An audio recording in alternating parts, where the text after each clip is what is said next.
देखो ये एक्चुअली ऐसे ही है, Fe plus H2O tends to Fe3O4, यहाँ हो गया प्लस H2। ये बैलेंस्ड नहीं है। देखो यहाँ Fe का एक है, यहाँ 3 है, यहाँ हाइड्रोजन के तो चलो यहाँ भी 2 है, यहाँ भी 2 है, ऑक्सीजन का यहाँ 1 है, यहाँ 4 है।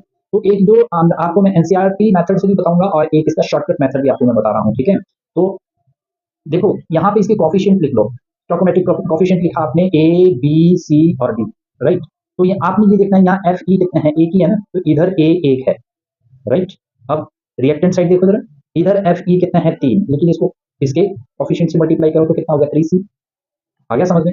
अब आप दूसरे सब्सटेंस पे चलो, H पे, H यहाँ पे कितना है 2, लेकिन ये इसका कॉफिशिएंट क्या लिया है हमने B, तो इस साइड को H का है 2B, यहाँ लिख भी लो आप, ये Fe है, ये Fe है, और ये हम H को बैलेंस कर रहे हैं हाइड्रोजन को। ये 2B हो गया, समझ में आया ना आपको, ये 2B हो गया, और यहाँ पे H का देखो क्या है, it is 2D, same same है तो 2 से 2 कट जाएगा, इसका तो मतलब ये होगा ना कि B is equal to B हो गया।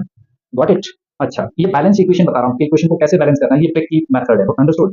अब तीसरी चीज कौन सी रहेगी हमारी, ऑक्सीजन। आपको दिख रहा है ऑक्सीजन में कॉफिशिएंट तो इसका भी B ही है, तो B कितना है खाली 1, और यहाँ पे ऑक्सीजन कितना है 4, लेकिन इसका कॉफिशिएंट C है तो 4C हो गया। ये ट्रिकी मेथड है इसका, B is equal to 4C। अब आप किसी भी एक सब्सटेंस को जो है 1 लेट कर दो, लेट C लेने में हमें फायदा रहेगा, C is equal to 1। Fit and trial method भी है इसका जो एनसीईआरटी का है, लेकिन उसमें कई बार गलती हो जाती है, लेकिन इसमें कोई गलती नहीं होती। C इज इक्वल टू, मैं बता रहा हूँ फिट एंड ट्रायल मेथड आपको, B is equal to 4C।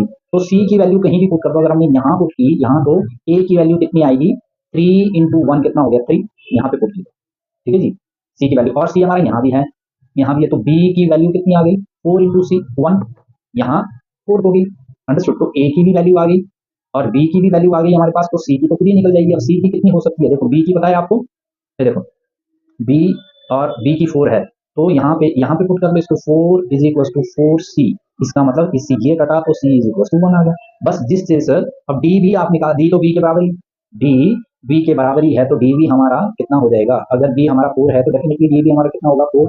अब रेस्पेक्टिव प्लेसेस में इसको फिलअप करना है, यहाँ A है तो A की वैल्यू कितनी है 3, ये हो गया Fe।